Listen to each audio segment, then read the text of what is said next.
Hi, this is Marius from TradeMate Sports, and we are bringing you another episode of the TradeMate Sports podcast. And with me today, I have... Alex. That was a good introduction, wasn't it? Yes, that's perfect intro. Yeah, we are back again. Bright and early on Monday morning, which is nice. Not really, maybe. It's okay. Good start to the week. It's 8 a.m. and we just got everything set up, so that's good. Yeah. You've got the quiz question this week, mate. Yes, I do. So this week the quiz question is, who are the top 3 goal scorers in Premier League history? And I just came up with it from the top of my head, so I think I might know 2 people on the list, but I have no idea who would be number 3. So I guess we'll have a guess towards the end, and then we'll see how right we are. Yeah, that'll be interesting. Recapping from last week, we had some results in terms of our fearless predictions and our value bets of the week. So I got my fearless prediction right back from episode 1 of 2 EPL managers being sacked in the next month. So basically throughout the whole of November, I said there'd be 2 sacked. And not only you had the Tottenham one earlier in the month, but you also had Arsenal and Watford in the same week. Pochettino, Emery and Flores. So I got that one right. So that got me a point. And on top of that, my value bet with Inter won. So Inter beat Slavia Prague, which was good. And Marius, you got your CBS pick of the week correct, which was actually a very, very, very good pick. The Juventus one or the Arsenal one? Juventus. Okay, yeah. Yes, so Juve won 1-0 against Atletico. So that was a pretty tight game. And that one got in. But I also, of course, given the results this week, feel that it's very important to note that in the CBS picks of the week, I also had 2-2 in Arsenal-Norwich. So very happy about that one. I'm not sure Alex is as happy as me, but that's how it is. Stoked with the point, mate. Couldn't be happier. So yeah, overall that takes us to a 2-2 draw in our picks of the week and a 1-1 draw in our Nostradamus prophecies. So yeah, mate, we're very... big battle going on. Oh, yeah, it's even. All right, so let's have a look at the last week of football. There was a lot of cool stuff happening in the Premier League this weekend, so we have a lot of ground to cover. Yeah, massive week, mate. It was. There's so much to talk about in terms of the title race, the top 4 race, relegation battle, just some weird results or unexpected results. So we can kick it off with Arsenal as always. As everyone probably knows by now, Unai Emery was sacked on Friday morning and Freddie Ljungberg took over the reins. On a scale from 1 to 10, how happy were you when you got the news? It was kind of expected. Obviously very happy with him being sacked, but yeah, I as we saw yesterday, it's not really solved everything at the moment. Like there's so much work to do, and you can't judge Freddie because he literally had, I don't know, well, he took over Friday. He had half a squad to contend with on Friday because of the Europa League game on Thursday. Oh, yeah. So he literally had 1 full training session on Saturday. Should have worked miracles then. Can't believe you didn't win 5-0. So, yeah, I don't know. You can't really judge him off one game. But what I can say is you can judge some of his decisions. Mm-hmm. So his starting lineup, the formation, his substitutions, you can judge that. But in terms of like the overall performance on the pitch, he's not going to be able to have much of an effect. Yeah, I think one of the news lines in Norwegian media yesterday was, Freddie Ljungberg, he has not been able to fix the big Arsenal problem. They're still conceding a lot of goals. Yeah. And surprise, he's had 1 training session. So how you can expect him to fix the defense in 1 training session is ludicrous. I mean, it's easy. You just play like 2 banks of 4 and then everyone behind the ball and you don't concede goals. That's how you do it. Yeah, exactly. So you can't have a go at him with the way they play, I don't think, because he's had 1 training session. But I think you can judge his selections, and some of his selections were incredibly questionable, with the likes of Mustafi getting a start, Xhaka back into the team after not only has he been a pretty ordinary player over his time with Arsenal, but also the things that have happened to him over the last couple of weeks with his... everyone knows the situation that happened there. didn't start Pepe, didn't even put Pepe on at any point, put the likes of Saka and Martinelli on instead of him. Yeah, a lot of questionable calls. I think the most disappointing thing for me overall is that there's still this like small club mentality amongst Arsenal right now. So it was 2-2 with 35 minutes left in the game. I believe we equalised with 35 minutes left. Yeah. And it's just there was no like really like going for that win. It was way too. It just seems like that he had no confidence that we'd be able, if we put on some more attacking players, that we'd be able to hold out goals, which is so sad. So like he waited minutes and minutes to put on the likes of, well, he didn't even put on Pepe, but put on the likes of Martinelli and stuff like that. Took Willock off, which I could understand. He looked very tired and he wasn't having a great game. And then put on Torreira, which is a questionable call in itself. I didn't mind that too much because I think Torreira can bring some serious energy off the bench. But, yeah, not putting Pepe on was, I don't know. It seemed like after we went 2-2 up, we were like, all right, we'll take 2-2. That's all right. Like, we're going to, we'll try get a goal, but we're not going to make the substitutions or the changes that are really going to go for it. So that's the most disappointing thing for me. And obviously, as I said, the starting lineup, Mustafi, Xhaka, Kolasinac was in there too. I don't really rate David Luiz either, to be honest. I just don't think he's a good defender. I really don't rate him as a defender. I think he's only in there because he has that ability to pass, like a really good range with his passing. That's pretty much why every single team has had him in the team. It's not because he's the best defender in the world, although he has been okay at it at times in his career, but it's not his main strength. I just think we have better defender. I know Socrates is like not a great, like on the ball, he's terrible, but like he's a lot better defender than both Mustafi and Luiz, I think. I'd love to see Holding get another go. Even Chambers, I'd like to see him put into the centre-back role too.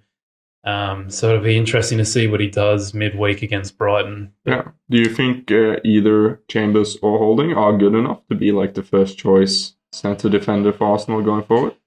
Right now they are, I think. But the problem is they're not good enough for the future, I don't think. Maybe Holding and Chambers, like on their day, they've shown they can perform.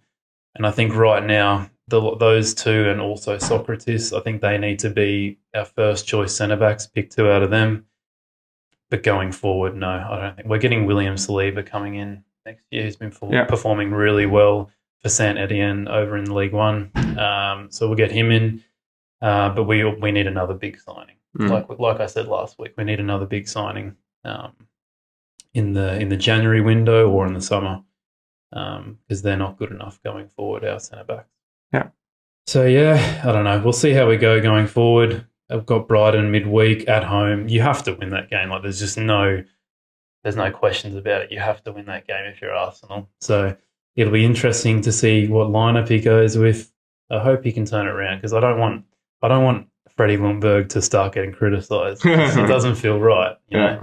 He's an Arsenal legend. He's had one training session, and even by the time that we play Brighton, he's probably had 2 or 3 training sessions. So. I just want us to be more positive. Go out and win the game. The good thing about Brighton is that Liverpool just played them this weekend, and it's that they try to play football, regardless of which team they are facing. And that's just the perfect thing for one of the traditional big clubs. The difficult part is when the teams just park the bus and try to go for the 0-0 draw. Yeah. Because then you really need to break it down, and they're not really interested in playing football. But as soon as they try to play football against you, you are going to get chances, and then it's just a matter of scoring more goals than the opposition. So that was great with playing Brighton, and every time we play Bournemouth, it's always going to be a lot of goals. So well, the thing is, you have a defence. So I've succumbed to the fact now that Arsenal are probably going to concede at least 2 goals every game, no matter what the team, 1 or 2 goals. So we just need to go out there and try and score as many goals as possible because. Defensively, it's going to take so much time until we can confidently defend and know that we can keep a clean sheet most games. Yeah. So I think just go out there, get Pepe on, get the whole strike force out there and score some goals at home. All right, let's move on to the Liverpool game against Brighton. So Liverpool managed to win it in the end. In recent weeks, the attack hasn't really been firing as well as they have in the past. Salah's been playing with an ankle injury and not been up to his best. Sadio Mane has still been pretty amazing, and Firmino just has those moments in every single game where he just makes a brilliant pass or a superb dribble. So they've looked dangerous, but not been as good lately, and things have not been as fluid. But this weekend, I thought there were some very good improvement signs. Salah still looked a bit of a ghost at times. But overall, we created a lot of chances and could have scored more goals than what we did. The expected goals didn't rate us that highly. I think we only scored around 1.3 in most of the models, but we had a lot of dangerous positions on the field, which could have turned into shots on target that didn't end up being shots on target. So I think there were some very good improvements there, despite Van Dijk, our centre-back, scored 2 goals of set pieces, which you don't necessarily want to rely on every single week, but you take what you get, and those were 2 good goals, and Liverpool have scored, I think I heard they have scored 10 more goals from set pieces than the second best team. So whatever Klopp is doing in the training sessions there, because this is definitely, this is not luck, this is something that they're practicing a lot on, and an area where they have a big edge. Yeah. Don't tell anyone. But they have not conceded a goal from a corner. I was going to say, that is incredible. Yeah. What a team. We just defend the goal line. Don't care too much about the goals.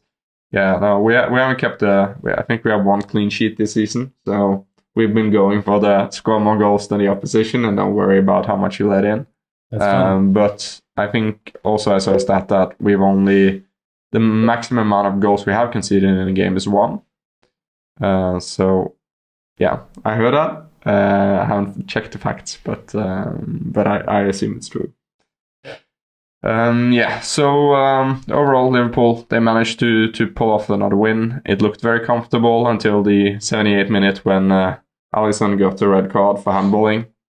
No complaints about that one. Total professional foul. He just acts on reflex and catches the ball.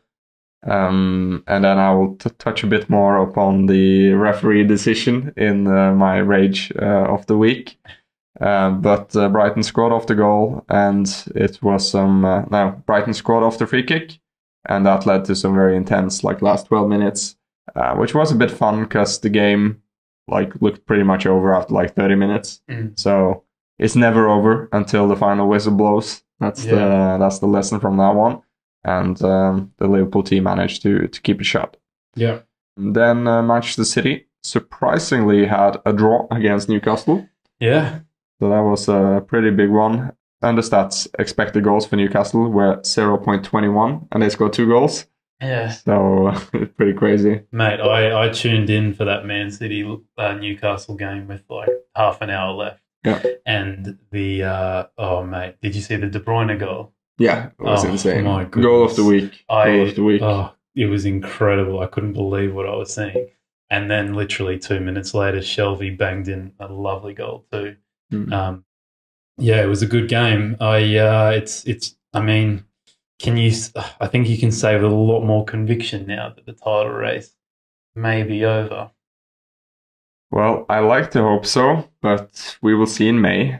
And that's what I see. Yeah, let's take one game at a time and see where it's rubbish. At. 11 points, that is ridiculous. I am very comfortable in stating that it's a title race between Liverpool and Manchester City. Leicester City, fantastic team this season. But if you look at, they're averaging 2.28 points per game. And if you average that out over a full season, they will end up at 86 or 87 points. And these days, you need more than 90 points in order to win the Premier League. Yeah. And Liverpool are going to get more than 90 points this season because they're on course for more than 100 points.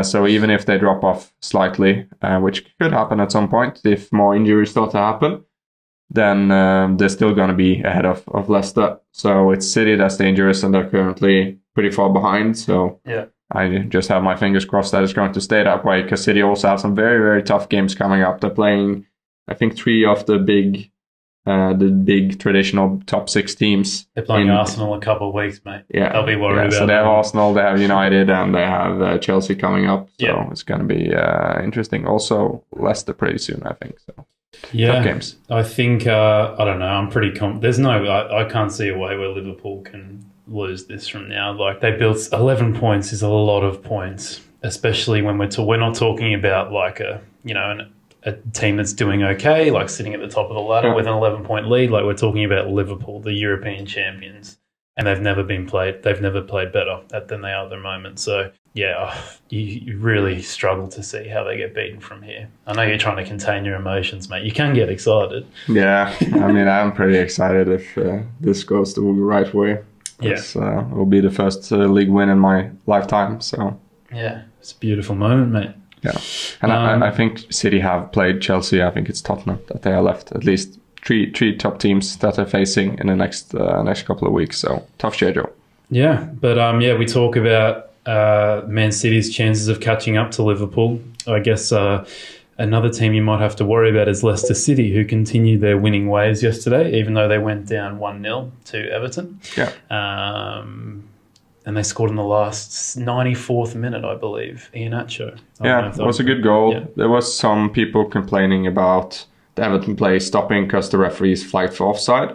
But I like the way I looked at the goal, he would have scored anyway.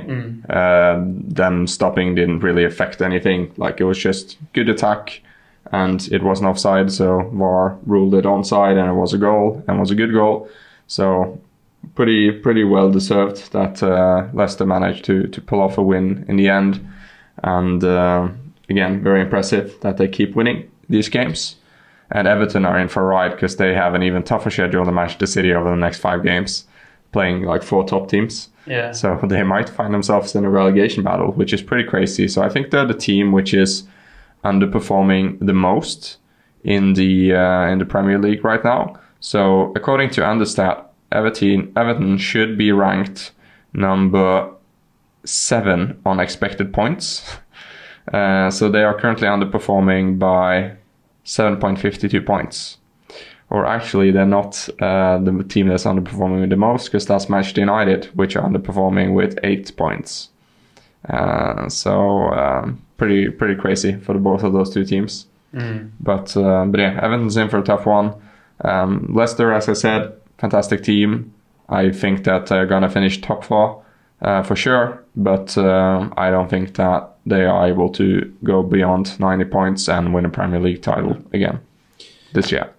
No, but they look like they're loving life at the moment, Leicester City, don't they? Like they look, I know like Liverpool are in a similar boat, but they look like the most like happiest team. Yeah. They just look like they all love each other and they're like enjoying like every time they score a goal, like they look so happy and like they're just enjoying their football. And that's a credit to Brendan Rodgers. He's somehow been able to bring this group together from the point where he started midway through last season and they weren't having a great season. And he's just brought them together and they all just seem so happy. The likes of Vardy, Maddison, Tielemans, the list goes on of all these players that are just playing the best football they've ever played. So, one of the other big talking points from the week was Chelsea losing to West Ham. I talked about this a bit last week. I've been trying to predict the dip from the young Chelsea team when the amount of fixtures. With the Champions League, the Cups, and also the Premier League, like when this young team's legs might run out and they'll just have like a dip at some point. So I said they wouldn't make the Champions League and they got a draw. They wouldn't make the Champions League finals. They drew with Valencia last week. But in their last Premier League games, they've had 2 losses. Losing to Man City, which is obviously no surprise. That probably should have happened. But they also lost to West Ham, which should not happen, especially when they're at home. But yeah, really interesting time for Frank Lampard now. You've had this great start to the season. But then the last 3 games, they've gotten 1 point out of 3 fixtures. So you just wonder, is he going to stress out? Is he going to try and change things up a bit? Try and freshen up the squad a bit and bring in some new players. They've got Aston Villa midweek and they're at home, so they have to win that game. That should be a win. Exactly. So you just wonder if they don't get 3 points from that, like what he's going to do. This is like this is one of like the most testing times for a manager with not as much experience working at a massive club. Yeah. So yeah, it'll be very interesting to see if they can turn this around. Quicker the better, but if it'll be more interesting to see if they have a dip and see what he tries to do to get them out of it. Yeah, so just to comment on that, I think for now Chelsea are fine. Their expected goals, according to 538 against West Ham, was 3 goals against West Ham's 1. So if things followed the expected goals in that game, Chelsea would have won 3-1, and instead they lost 1-0. So that's pretty bad luck. Scoring like 3 expected goals in a game is actually pretty rare. So Chelsea created a ton of chances, should have had more goals. But I think that the way the team is right now, they are very much dependent on having the first 11 playing.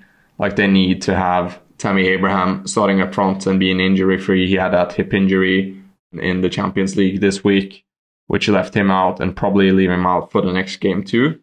And he's like, after Wadi, he scored 10 goals in the Premier League, so he's second in the top league scorer table.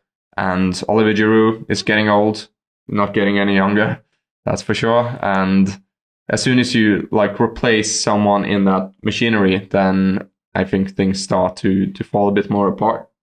Yeah, there's also a problem with the fact that they have to rely on youngsters. So, relying on the fact that they need Tammy Abraham to start and they need, those other younger players like Mason Mount, etc., to be playing well, that's worrying. And that's the challenge he was faced with at the start of the season. That's no surprise. But he needs like the likes of Giroud, those experienced players, Kante, like that. He needs them to be firing when they're called upon. Yeah.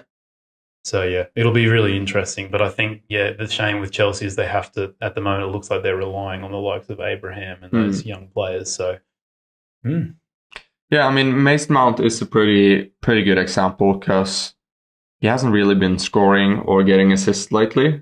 And I think that comes down to the inconsistency that can happen with young players. When they're playing at their best, they look pretty sensational, but the difficult part is playing like that every single week. And for that, I just think you need to gain a couple of seasons on your back, gain some experience with doing it in the Premier League week in, week out. And that's sort of what's missing for this team right now and why they're not doing even better, because they have had a pretty good start to the season. Yeah. But the players just need to get a couple of seasons of playing together and playing on the top level. It's the second season for Tammy Abraham, but it's first in Chelsea. It's the first season for Mason Mount. Reece James has been in the team now. It's his first season in the Premier League. Tomorrow's first season in the Premier League. A lot of players who are just getting started really on the careers, and some inconsistency. That's just part of the game. Yeah. Anyway, we'll move on. It'll be interesting to see what happens. Yeah. So we got I've just written down here.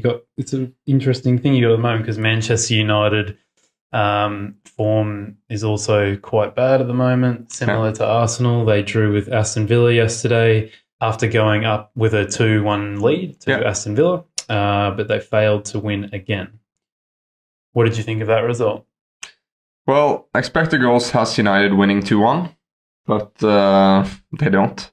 And they've been underperforming. And part of the reason why their expected goals tallies are so high too is because they've been getting an insane amount of penalties. And that just adds 0.7, I think, to your expected goals. So in models where those are included, that's they're going to show United overperforming. And obviously they missed 3 of those penalties too. So I don't think this is a very good team. And I think they have a lot of stuff to figure out. They've been struggling with some injuries. Young Williams playing on the left back. So it's not ideal situation, but you're always going to have to live with injuries, and Manchester United have the highest revenue in the entire Premier League. They have the budget to be able to handle these things, and they've had a big squad since forever. So it's not really any excuses for them. Unlike a side like one of the smaller teams, like you can understand Wolverhampton having some issues with injuries and when playing both Europa League and Premier League. United obviously have Europa League too, and to deal with on top of the Premier League, but they should be able to deal with it because they have a lot of money and are a big club. And I would not be surprised to see Solskjær getting the sack pretty soon, especially when Pochettino is on the market now. They might be very smart to move ahead and try to get him in. Well, that's the thing. They're kind of Manchester United and Arsenal. They're almost in like a battle. Yeah. Because they both need a new head coach. And there's a lot out on the market. You've obviously got the most, like, the two best managers that are like available and not with a club at the moment are Allegri and Pochettino. Yeah. So yeah, it's for Manchester United. You know, Arsenal right now, they're searching for a new head coach. So they're already in that process.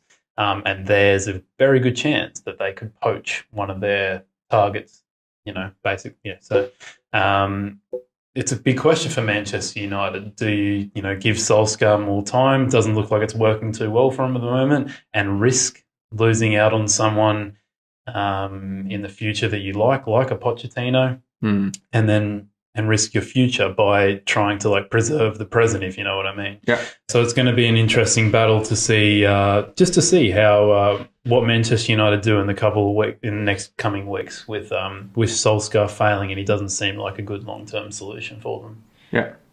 All right.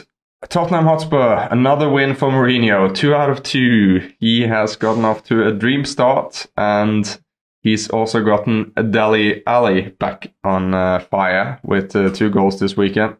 Some very good goals too. Fantastic long passes up from the defense and some supreme skill from Dele Alli to get him into goals. I mean, the first one, it was a tap-in, but beautiful attack and great play by both the defender. I think it was Alderweireld who played the pass, and brilliant by Son. And setting up Ali. So that pass from Son to Ali was something special. I think he's one of the most underrated players in the Premier League, Son.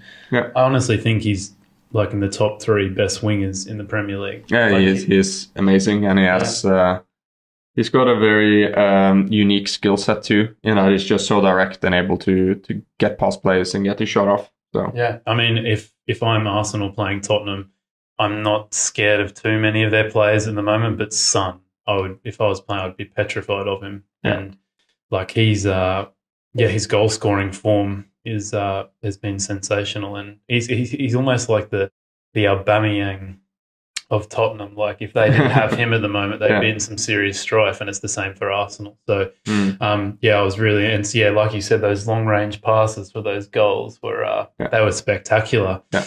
I still don't think you can give Tottenham, or at least Jose Mourinho, too much praise at the moment. Like Bournemouth, West Ham and Olympiacos.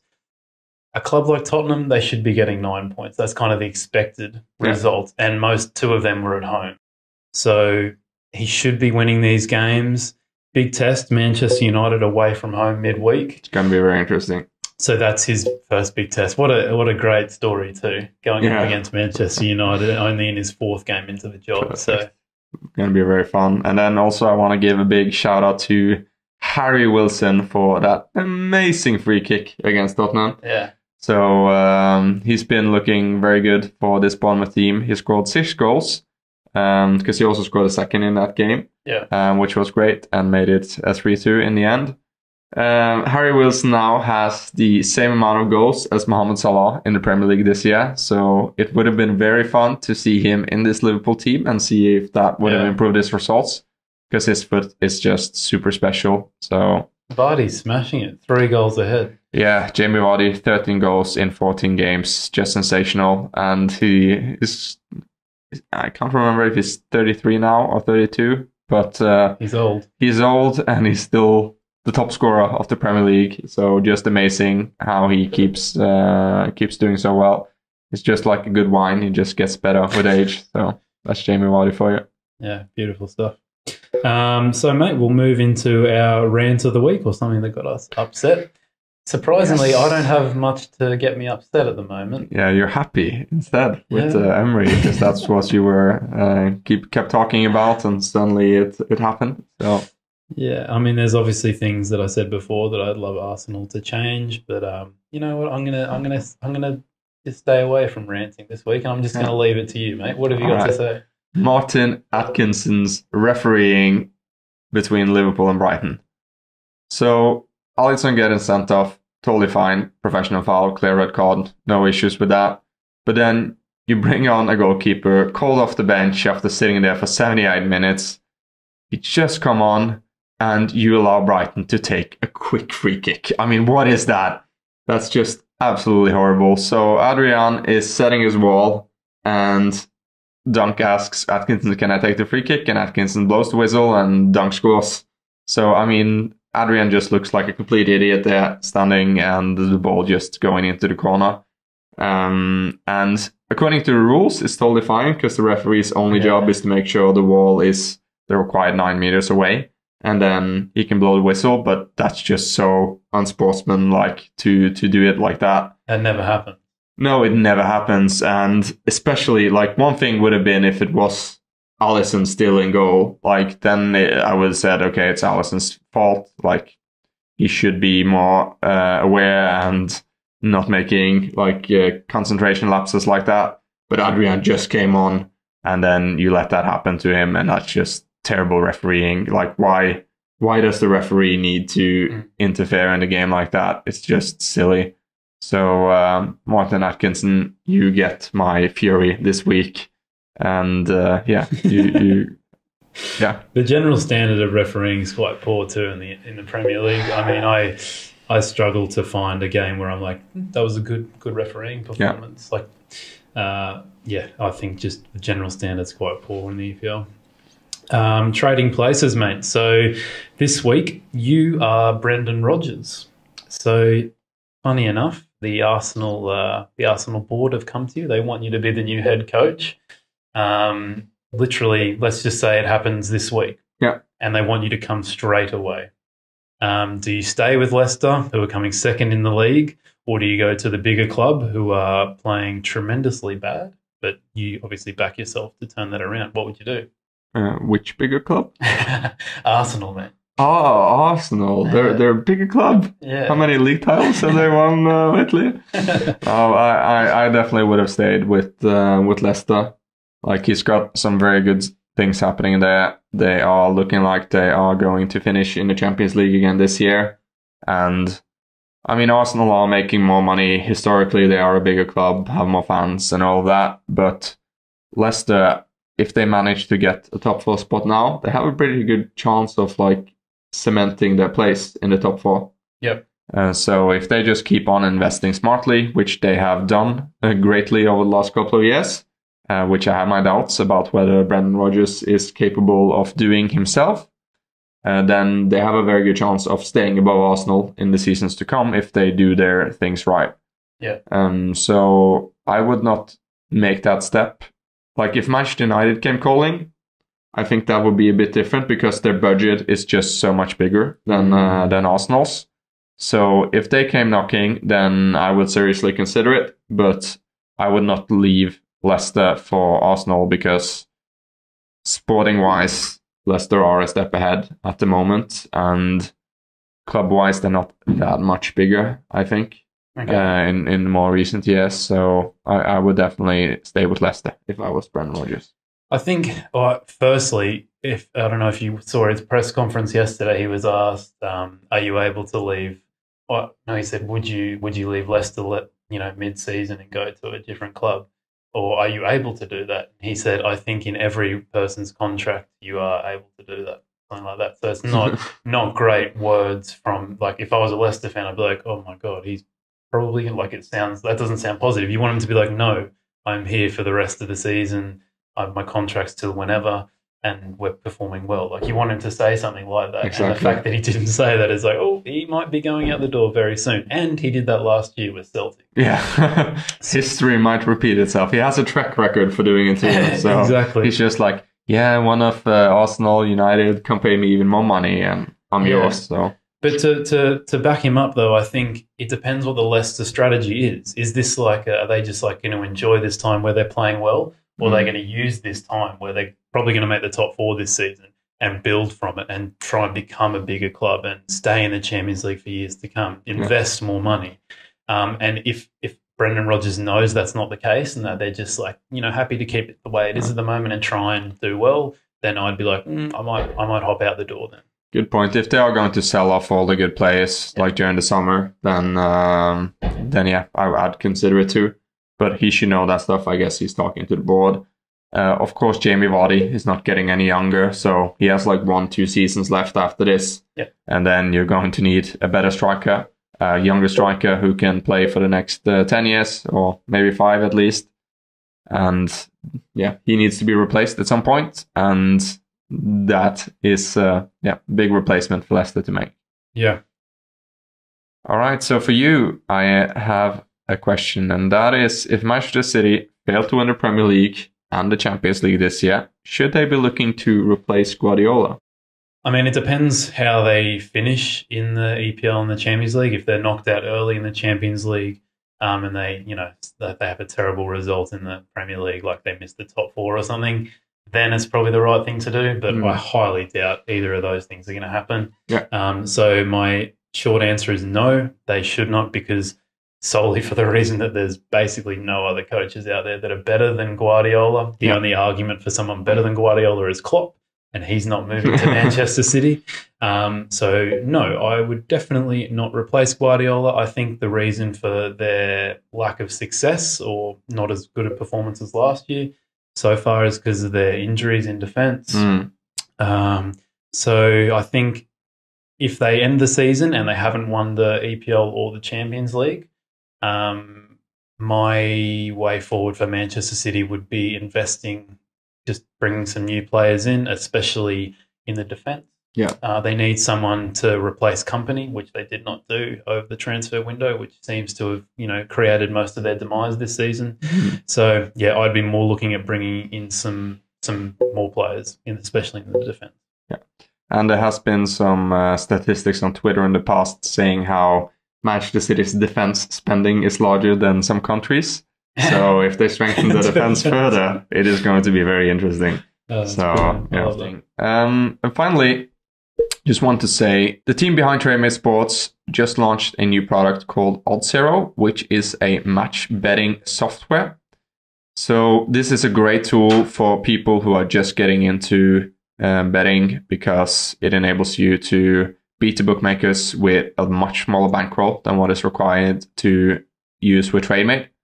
So it's sort of the ideal tool to build your bankroll, do it risk-free, because match betting, if you do it correctly, is 100% risk-free. That's the whole point of it. You place a bet on both teams essentially to win the game, so that regardless of what happens, and also regardless of whether it's a draw or not, you don't lose any money on the game, but you are closer to clearing the sign-up bonus that bookmakers offer when you deposit your first amount of money. So it's free to get started. You can use it with Bet365, and of their sign-up bonus, make your first €100 before you need to pay us anything. So I just think that this is like an amazing tool for people to get started beating the bookies and profiting from sports betting. So it's, Yeah, I think overall it's just a good way to start. Yes. Like start with OddZero and then build that bankroll, and then you can move over to TradeMate Sports with a bigger bankroll. So yeah, because that's one of the things you've learned when doing your 1 to 2K challenge too, that the amount of money you start out with when doing value betting with TradeMate is very important. 100%, yeah. And you need to have a sufficient bankroll. Otherwise, your profits will go towards paying the subscription. And you want to make sure you're both beating the sub fee and keep growing your bankroll. So the starting bankroll is super important. And if you had started out with 3 times the amount of money you started out with, Alex, then you would have made 3 times the amount of money. So that's also a pretty big factor, because that's a big difference, even though the fund growth percentage would have been the same. Yeah, no, exactly. Mate, quiz answer. What do you got for it? Quiz Can I have a answer. quick guess? Well, I think Wayne Rooney is on top, and then I think Alan Shearer is number 2, and then for number 3, I have no idea. So you want to take a guess there? Yeah, well, I got 2 of them. I actually thought Aguero and Thierry Henry would be in there, but that was just percentage wise. I thought they had like the best goals to games percentage, but I know that I'm wrong. All right, so I got the top 2 right, but not in the right order. So Alan Shearer has the most goals with 260, Wayne Rooney has 208, and Andy Cole has 187. Also, number 4, Frank Lampard, 177. Midfielder. What a legend. Yeah. All right, so that's pretty cool. So that's it for this week. Thank you guys for watching. This is the TradeMate Sports podcast. And if you like the content that we are making, please subscribe to our channel. Check out TradeMate Sports. Check out OddZero. And give us a thumbs up if you like this video and want us to make more videos like this.